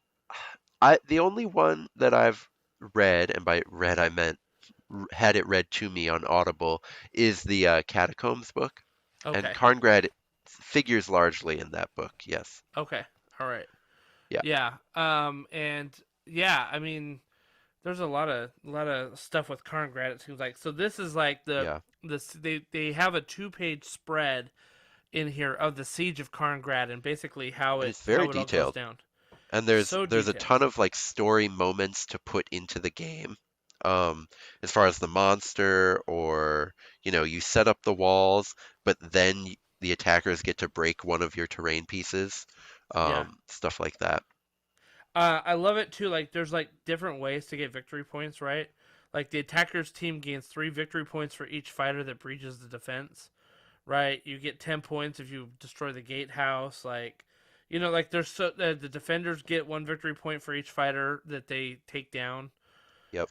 15 victory points if the messenger escapes, right? So, which is Yep. great. Like, I mean, there's good stuff. There's reserves that can come in. Like, it's like you said, it's very detailed, and I think that man, I think it would be fun. And what I think I saw on Facebook, somebody did the Siege of Karngrad, but they did it basically doubles. So they had 2 people playing, and so each had like 1,500 points for the attackers, and each had 1,000 Nice. points for the defenders. So, I mean, this could easily be a pretty awesome 4-player game here that you could Yeah, I do. think that's the way to do it. I don't think for 2 players that I'd want to do this siege battle instead of a regular game, but I Hmm. absolutely think for 4 players that that's a great solution. Oh man, could you imagine? You're like, dude, hold your flank, hold your Yeah. flank. Yeah. Oh, that'd be a lot of fun. That'd be a lot of fun. Especially So that. because the core rules only have, I think, 2 options for 4-player Hmm. games as far as games, multiplayer ways to play, and both of them are pretty good, by the way. I've played, I've only played one 3-player game, but it worked great. The rules Yeah, worked perfectly. So yeah. the multiplayer stuff in Warcry is really good, but I think this could be a cool addition to that specifically. I think so too. Because I mean, like, they're giving you allowance to really open up the throttle with that many points. You know. Yeah, So there's a lot of options. Like, again, even if you split it between 2 people, 2,000 war cry points. Like, yep, that's a lot of units you can throw in there. You can do a lot of interesting combos with that. So, so that's listed in the open play. You get to the narrative play, which I think is obviously narrative. I don't know if we've talked about this, but I know Jason and I have. Narrative, I think, is Warcry's strongest suit. I think we're gonna see the competitive come out, and we'll be able to judge whether or not like Warcry is a very good competitive game. But I think we already know that it's a very, very good narrative campaign or yeah, a narrative game, right? Very, very good. I think probably better than many other Games Workshop games. Like the narrative absolutely. aspect is so good. So Um, and there is a mind-boggling number of campaigns in this book. yes, yeah, Um, as far as the branching quests, and then the what are they called? The fated quests, I think. yep, And then yep. there's the narrative campaigns, which are different from regular quests. Um, yeah, there's just an incredible amount of stuff to play through if that's your jam. Yeah, the branching quests are really interesting because they play just like your normal campaigns that are in the core book or something like that. But at each convergence, you can kind of take a path, either A or either B, and that'll lead you Right. to different rewards and things like that. So I think that's pretty cool. And then obviously the fated quests, like those are a lot of fun to work through because I think with those, like, you end up gaining some like pretty significant rewards, right? With those. Yeah, and I think that the branching quests are going to be kind of the same. I haven't sort of gone out and plotted, you know, which ones give you the strongest artifacts because I don't feel like that's the point of Yeah. these narrative play. Um, but yeah, I think overall it's really cool that you can just keep playing and playing and playing them over and over. Um, and then I wanted to talk about the narrative campaigns because Yep. a lot like the Siege, they have a ton of detail and they let you bring in like really signature models. Like Arcan the Black gets rules in the game now, Right. Wow. um, which is pretty incredible. I'm actually Well, he's got 50 wounds, which is pretty impressive, and he's flying with Yeah. 8-inch move. I'm a little disappointed in his attack for being a giant legendary man on a on a Yeah. giant skeleton Yeah. horse. He gets 4 Um, attacks, strength 5, and it does 3 and 6 damage. Like, right, which is okay. it's Less than pretty an good, ogre. but it's less than some ogres, right? Um, but I think the idea is that he's a wizard and Yeah. he's got this curse of years, which anything on a quad, I mean, I guess I'm approaching this too much from a competitive player's mindset. Any quad, I just refuse to try to build around.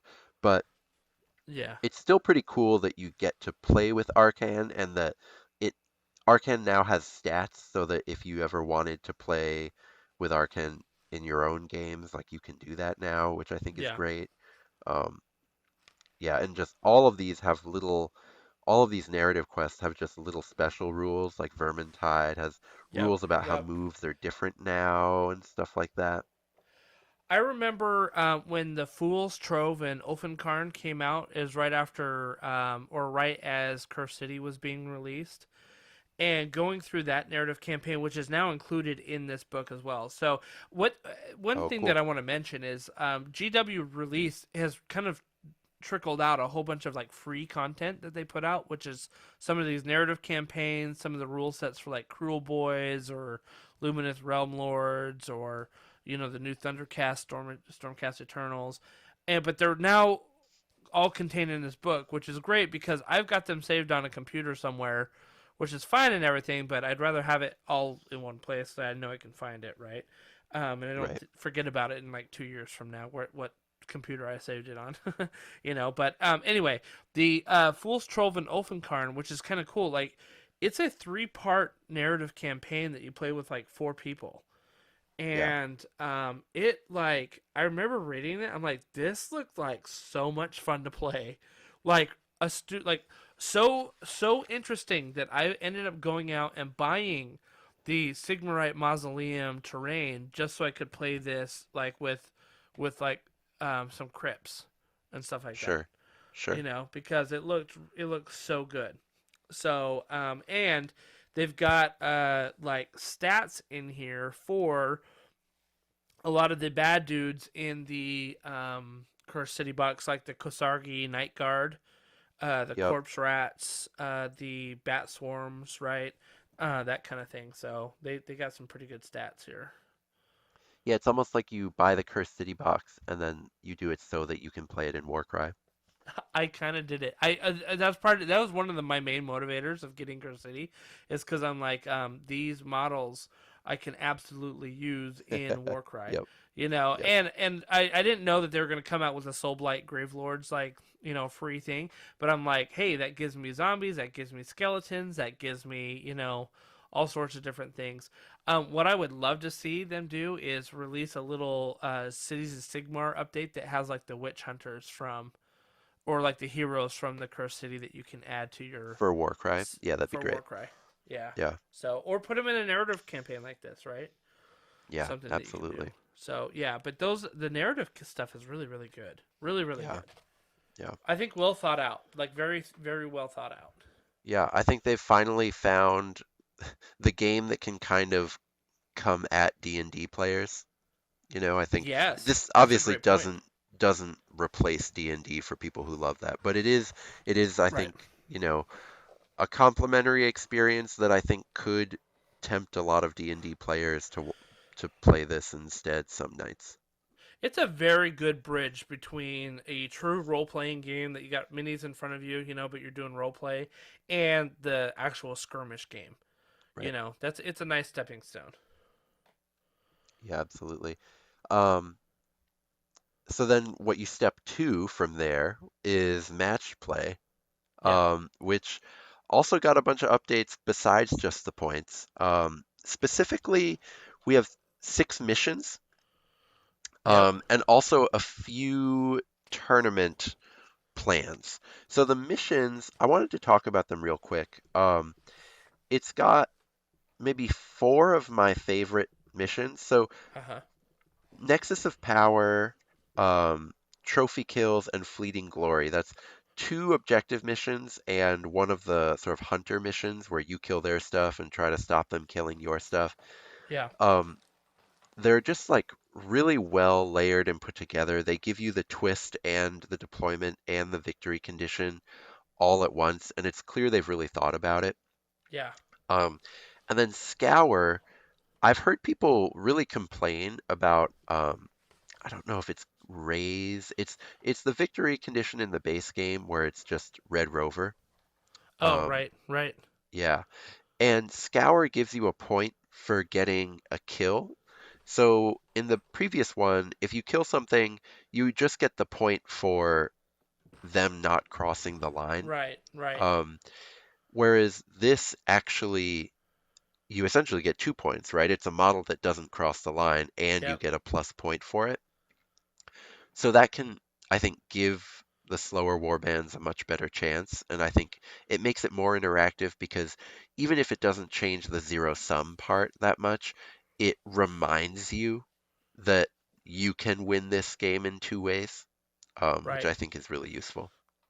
And I think what's interesting about Scour versus the other one that's in the core game is one is the defender, right? And Yep. one is the escaper, and so it's kind of like, okay, we just got to run. The interesting thing about this Scour in this one is you're both defenders and escapers, Yes. right? You So you both can have to both escape. you both Yep. have to escape, but you can also both try to take each other down. Yeah. So I think that definitely levels the mission quite a bit. Yeah. Because like otherwise you were just like, okay, well I'm playing defense, but I only have 4 models and they have like 17 skeletons.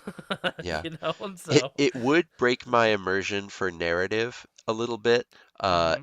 because I would feel like, well, if we both need to get to the other side, shouldn't we just shake hands and then both just walk to the other side? Um, but You're for match, discounting the hate that people have for each other in these yeah, 8 points, right? exactly, right.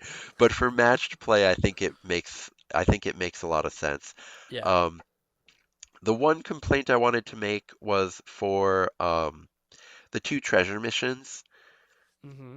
They've got to There's one treasure mission in Red Harvest that I think is actually really well designed, but for the most part, they've got to figure something out with these treasure missions because if one team has a flyer and the other Oh team yeah. doesn't, Yeah. if the team with the flyer goes first, the game's over immediately. So Um, it's funny you mentioned that because I ran a narrative event last year at GuildCon, right?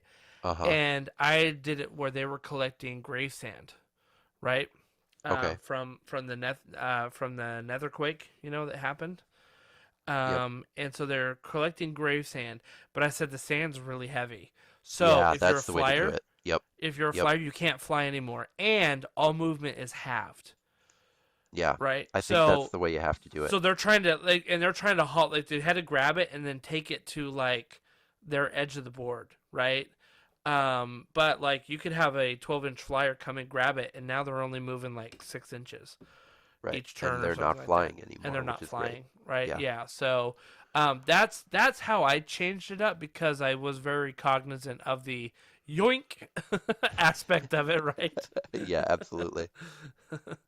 So, and that came down to like, well, how did you roll in your activation?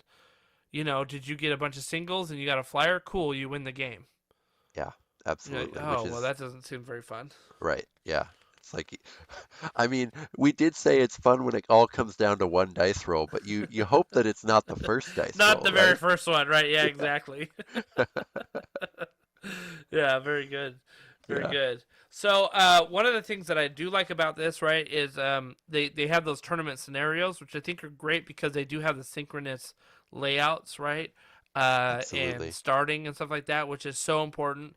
Because I remember talking about like competitive play, and people are like, "Oh, I don't like Warcry because like you don't even have units start the same round. I'm like, well, you don't have to do that in a tournament, you dork. Like, like And you can have it start, and Games Workshop basically showed us like this is how a tournament should be laid out, right? right, right.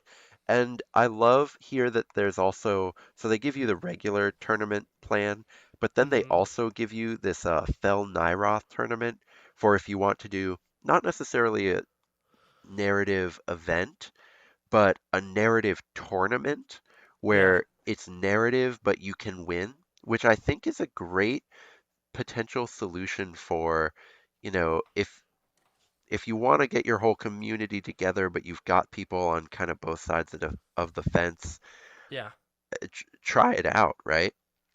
I really like the idea. And then, if you're going to have prizes, sure, have a prize for the winner, but then have, you know, prizes for the other cool stuff. And um, I think they've got plans for that too here, or they've got other stuff you can do. So, yeah, I think in general, I just think showing a blueprint for how a narrative tournament can work, where you can tell a story, but it still matters if you win or lose, I think is just really cool that they've done that.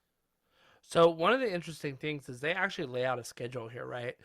Yeah. So, they say 9 to 10 a.m. registration, 10 a.m. to 12 p.m. is round one, 12 to 1 is lunch, 1 to 3 is round two, 3 to 5 is round three, Do and you then 5 think to two 6 is hours per awards. round is necessary? Oh man, I was just gonna ask you that. I was like, that seems a Yeah, little long, yeah, I Like, agree. I think how 2 hours what was for your the max? first round and then 90 minutes for every round after that. That's what I would do.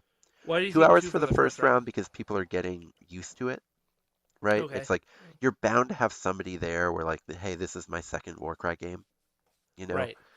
Right. Um, but after the first round, I would say let's do 90 minutes for every 90 other minutes. If round. you're not done in 90 minutes, like you were What are you really doing? slow playing. Yeah, Yeah. Like yeah, what are you doing? Especially if it's like a four. I mean, like if it's a 4 round game, maybe. I mean, like the rounds tend to go a lot faster near the end because there's usually less models on the thing, right? right, So, exactly. Yep. yeah, I don't know, and especially with some of those scenarios, that if you're looking at them, you're like, this isn't gonna take that long. They're all four. I don't know if you noticed this, but all of the suggested ones are 4 battle rounds in the tournament. Yeah, So, which is good. I mean, I don't know. I'd say 90 minutes max. 90 minutes. yeah, So, absolutely. yeah, 2 hours. I was like, dang, dude, that is a long time. You're gonna have people just sitting around for a while. So, I don't Yeah. know. And then the very last piece for match play is hidden agendas. Yeah, Um, really only I think something if you are going to a tournament, consider these. Um, but there's a whole bunch here to I think for sort of spiky, clever players to wanna try to do their min-maxing around. yeah. Um, I don't think I'll have a good sense of how they play out until I've actually played a tournament with them, but I'm looking forward to giving it a try. Yeah, it would be interesting. Because like you look at 40K, you look at Age of Sigmar, and they've moved to a system where you get, there's max amount of like base victory points you can get, max amount of like secondaries, like that kind of thing. So they've even moved to like tertiary style objectives, right? So, Yep. um, I wonder if you will start seeing some of these hidden agendas pop up where you can choose, one per round that you want to do. So I wouldn't be surprised that like in the future you see a tournament pack come out, submit your list a week ahead. Here are the missions, and here are 5 hidden agendas that you can use in each round, or like you'll pick one each round. Once you use it, you can't use it again, right? That they did that a lot with Age of Sigmar in 2.0. Before they had the battle tactics that they have now, which are kind of similar anyway. But I could see them doing this because then that could set up a differentiator in case like you tie on victory points or something like that. Your secondaries could come into play. Yeah, So, and absolutely. especially if you're using Swiss pairings, like on the Best Coast pairing app or something like that, and you've got 50 people in an event and you only have like 5 rounds, obviously not everybody's going to play everybody, or the top people are going to play the top people. So that is a points differentiator that could help separate and declare a true winner, you know? Yeah. In the eventual case of Warcry getting 2-day tournaments, I think that they wouldn't really be necessary because you can get, say, Yes, 8 rounds agree. in, which Yep, is enough to get separation. But yep, absolutely, in a 1-day tournament, it helps. yep, for sure. The last piece to this, I like a lot. We kind of referred to it a little bit. It's the appendix, and the appendix has a lot of the free stuff that they have given there, like the Lumineth Realm Lords, the Soulblight Grave Lords, the Thunderstrike Stormcast, Cruel Boys, etc., and of course the Bladeboard Fighters. Oh, And love them. We oh my are gosh, I was so excited we're about getting this. towards the end on time here, but can Yeah, but this is so important. We can't just completely gloss over it. we cannot. How about what's your favorite or Oh your two gosh. favorites? Let's Um. narrow it down to two favorites each. You give one, I'll give one, then you give one, I give one. All right, I'm gonna. Oh. Or I'll go first You go because I'm first. You go I'm ready first. with my first Yes, favorite. yes, yes, yes. You go with yours. It's gotta be Skaith's Wild Hunt for me. Oh my gosh, I was just gonna say that. Okay, go ahead. Go ahead. Um, so you should add on then a little bit. So I'm less enthused with Skaith himself because, Uh-huh. he's got hooves, therefore he's got the mount keyword, of course. But That's so true. It's so yeah, funny. Okay. all four of the rest of them are incredible, in my Yeah. opinion. The one with the horn has a really sweet, just, that AoE attack buff, Yeah. but getting it on a little 80-point guy is really nice to be able to do. Um, then all of them have movement 5, or all the elves have movement 5, and then there's the cat with movement 8, which is great. Yeah. Having access Yeah. to a movement 8 fighter for only 70 points is Yeah. amazing, right? Um, Yep. then you've got, the 70-point elf does really respectable damage, right? Having 4 attacks for 70 points. Yes, if you don't crit, you don't really do much, but that's the same damage profile that demonettes have, and anyone who's played demonettes can tell you that they get real work done with their attack profile. Yeah. And this guy actually costs 5 points less than a demonette for the same, I think it's the same stats exactly. He just costs 5 points less, which is crazy. I mean, I guess it's fair because you can't spam him, right? Because he's unique. Right. Right. But still, I mean, getting a demonette for 5 less points is amazing. And then, of course, they have an archer, which Sylvaneth didn't have archers before, and now they get two. They've got this guy and the one in Yulthari's Guardians. So Yeah. just a great spread of cheap fighters for Sylvaneth to use. It's really amazing. Yeah, absolutely. So the first one that I want to do is the counterpart of that in the Beastgrave box set, right? Which is the Grashrax Despoilers. Oh, yep. Uh-huh. Oh my gosh, I really, really, really like this one, and it's really because of their ability. It's so good. So Grashrak, who's 205 points, right, which is a respectable point cost for a leader. Yep. Um, he's not bad. I mean, he's got a ranged attack, 3 to 7 inches, 2 attacks, but it does 3 to 6 damage if you can kind of get it off. So you're kind of fishing for crits because he only has a strength of 3 there. But his real thing is the Savage Bolt that he can do, right? Which Yep. is on a quad. And again, we talked about like don't build around quads, right? It's kind of hard to do that, but still, But this is he's so got good. access to the double, so you don't have to worry about, oh, if I don't roll quads, he doesn't That's do right. anything because he's That's got right. that double. Yes, he does. So the quad that he has, it's pick a visible enemy fighter within 12 inches of this fighter, which is pretty good, right? That's pretty Right. good distance on this board. Allocate a number of damage points equal to the value of this ability to that fighter. So, all right, already taking some damage. This is a big deal. Then roll a dice on a 2+. That fighter cannot activate this battle round. Yeah, it's insane. That is amazing.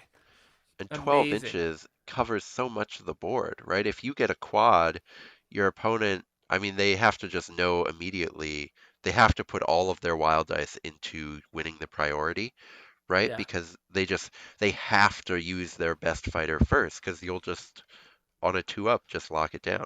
I mean, we literally spent time talking about an ogre tyrant, right? And think about him like planning to smash some dudes, and he just can't do anything that round. You Yep. know, it's pretty. That's pretty great. That's pretty great. You do need a quad for it though, but still, I still think it's pretty great. Yeah, absolutely. So the other one I want to talk about, it's not all gold through and through, but Zarbag's Gits I come out. have right. They're staring at me on my shelf right now. Oh, fun. So Zarbag's Gits come out to 980 points. That is a Warcry warband. Yeah. Yeah. For $25, I think you can get Zarbag's Gits for. I mean, Right. it's so cheap to get these guys, and it gives you. So I've actually played them. I actually played Zarbag's Gits against um, Corn Mortals, Okay. and it was the Garrix Reavers plus a bunch of, and then I've also played them against Slanesh as well.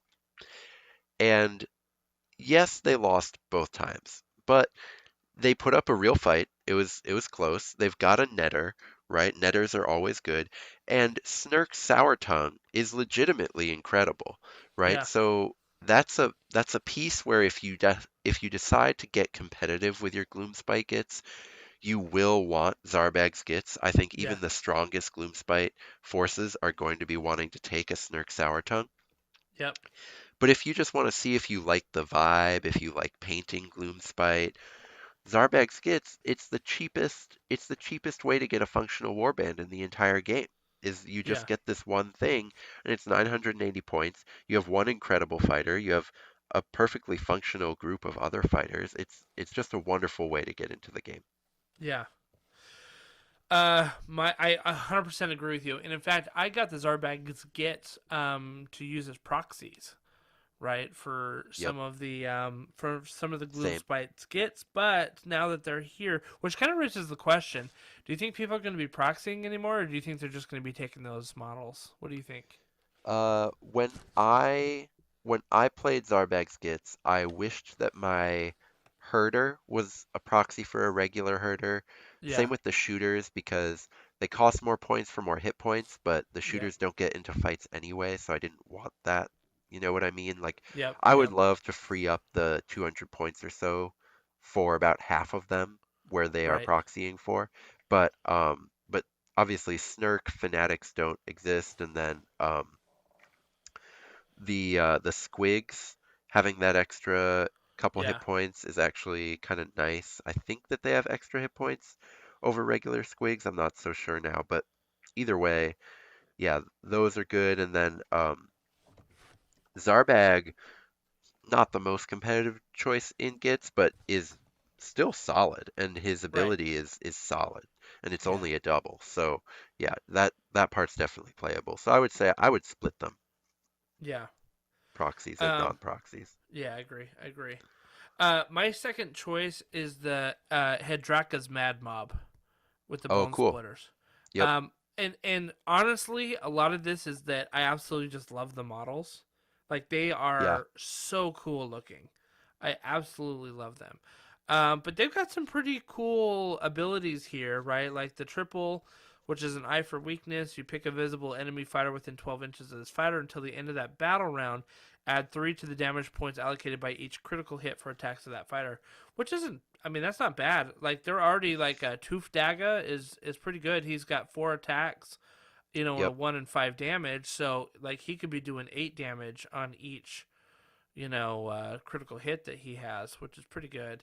Yep. And then the quad, the Bone Crusher. Pick a visible enemy fighter within 12 inches of this fighter. Roll a number of dice equal to the value of this ability. For each 2+, allocate 3 damage points to that fighter. If the enemy fighter is within 3 inches of this fighter, allocate 5 damage points instead. Look, if you get a 6 on a quad, I mean, that could take down like a rat Yep. ogre or even a glutton. Yeah. Because like if they're within 3 inches and you get to roll 6 dice, I mean that could be 30 points right there. Yep. You know, because it's a 2-up, right? So Yeah. that is a nice ability right there. Yeah, absolutely. Um, you said to liking the models. I'm pretty sure this is the one where he's got the tooth that's slotted in. He's cut his skin so that he can use it as a pocket, right? Yeah. Isn't that these guys? I'm pretty sure it is, right? I'm pretty sure that's what Tooth Daggett is. He's Yes. the one with the skin pocket where he's cut his own skin to make a pocket. Only Oh, GW, right? I Nobody know, else right? thinks of that stuff. Exactly. Exactly. So good. So yeah, the Bladeborn fighters, I thought to me was like absolute genius to be able to bring in these underworlds, and you know, of course, the great critique is, oh, they just want to sell those models. Well, yeah, they're the best models that I think GW has out there.